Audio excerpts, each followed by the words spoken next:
Почитуван ректор, почитувани професори, колеги, пратенички и пратеници, почитувани представници на извршната власт.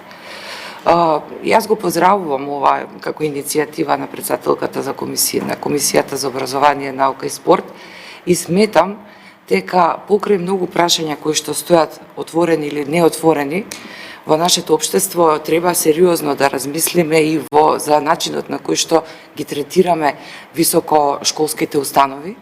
На ниво на цела Македонија имаме еден напластен проблем кој отвара многу дилеми и не е нов, напротив, со години се провлекува, а тоа е прво дали требаше да создадеме плурализам во високошколските јавни установи, дали тој плурализам стана бюрократизиран, пренатрупан универзитетски кадар и нерационално распределување на високошколските установи или државните универзитети. И трето, како многу битно, тоа и го кажа и мојата почитувана колешка, професорката Ангелевска, а тоа е начинот на кој што се вреднува професорскиот кадар во Република Македонија. Зошто ова прашање не засега сите како оние кои што доаѓаме од државните универзитети? Еквивалент на почетокот на 90-тите години на редовен професор на државниот, тогаш единствен државен универзитет, беше редовен професор, врховен судија, вонреден професор, апелационен судија, доцент, судија во основен суд. Тоа е еквиваленцијата и степенот на вреднување на кој што тој кадар може да биде третиран.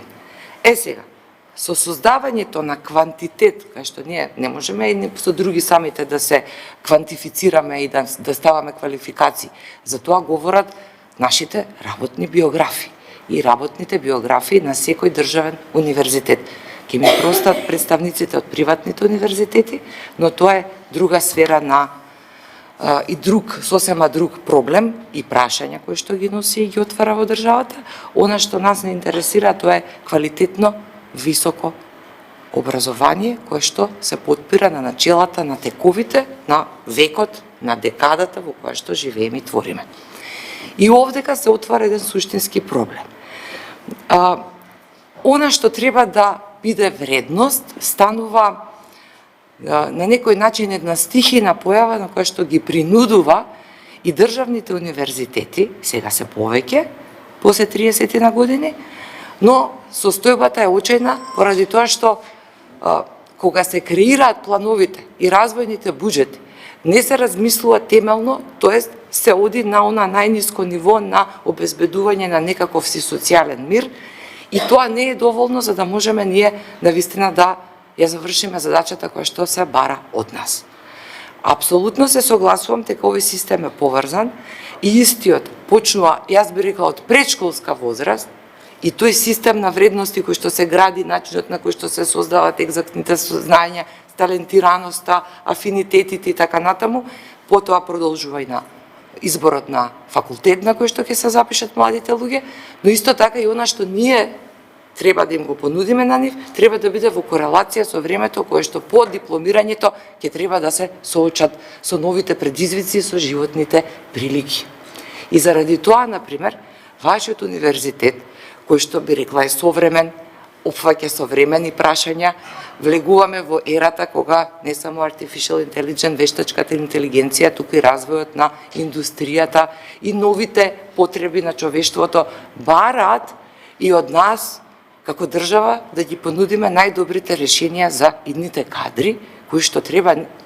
Прашањето за иселувањето, сите сме на иста линија, но за да можеме да ги направиме атрактивни овие простори да останат и да не бараат спас некаде надвор и таму да ги понудат своите интелектуални капацитети, треба да им отвориме можност за истражување, за докажување и за меѓусебна интеруниверзитетска соработка на сите, зборувам квалитетни, тука сум малку арогантна, ќе ми простат сите квалитетни кадри кои може да донесат иновација и да го подобрат сеопштото работење.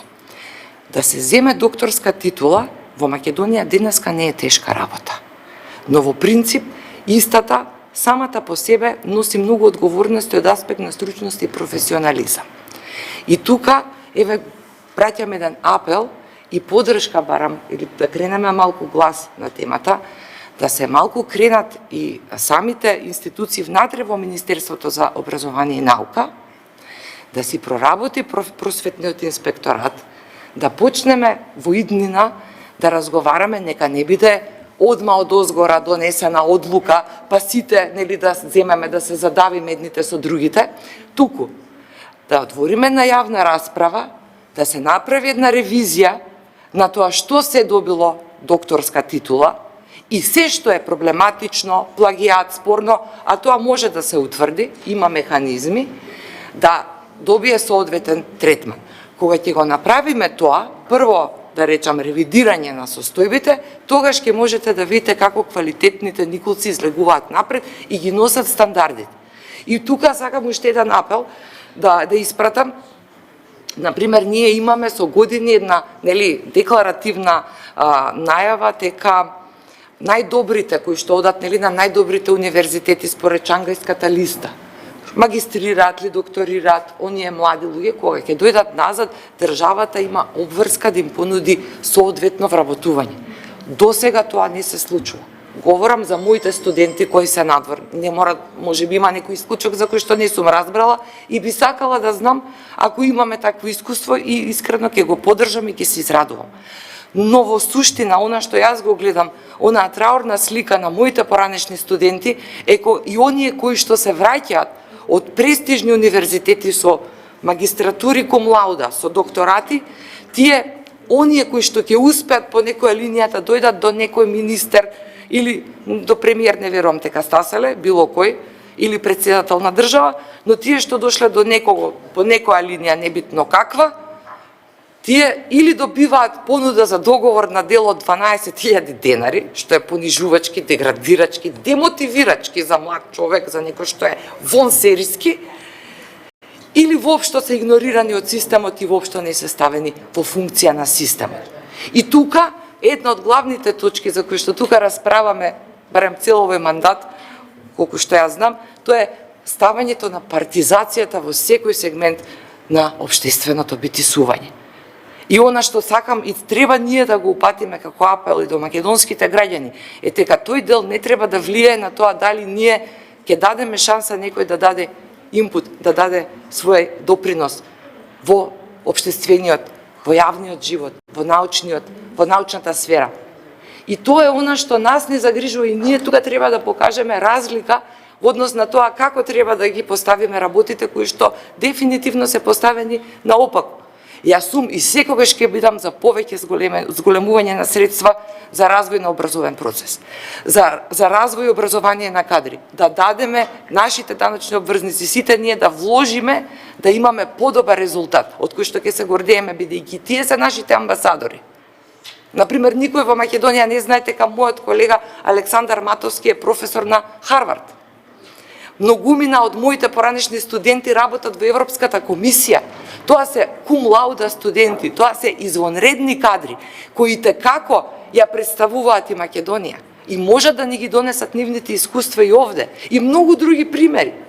Јас сум од општествените науки, од природните науки, од техничките науки, исто така има извонредни луѓе. Имавме председател на Македонската академија, академикот Коцарев, кој што надвор ја направи својата кариера име, потоа дојде тука да даде допринос и во својата родна земја. И така треба да се однесуваме. Тоа е и елитистички пристап, но е само по себе елитизам. И науката и развојот на образовните процеси се елитистички. Не се фрустрација на некој му се сонило да биде магистар и доктор на науки, не се желба на полукриминогени структури кои имаат многу пари или ги искористиле парите, па отвориле приватни факултети, приватни универзитети и сега тие кадри ќе ни продуцираат во партиите, во општествениот живот. Кадар кој ќе ги гази овие другите, кој ќе ги дефинира овие другите или ќе ги оценува. И тоа е полна тема која никого нема да го остави нечепнат. И тука има многу дилеми расправи и знаете, председателки, друг пат сме ги разговарале овие теми. Но она што сакам да ве поттикнам, да ве охрабрам, да бидете погласни во однос на вашите потреби, да ги побарате новите колективни договори, да подпишувате, тоа треба да ви го овозможи Министерството за образование и наука. Ние сме ви основач како собрание, но таму не е овде местото кое што определува одредени прашања кои што ги регулираат внатрешните прашања и поддршката на државните универзитети.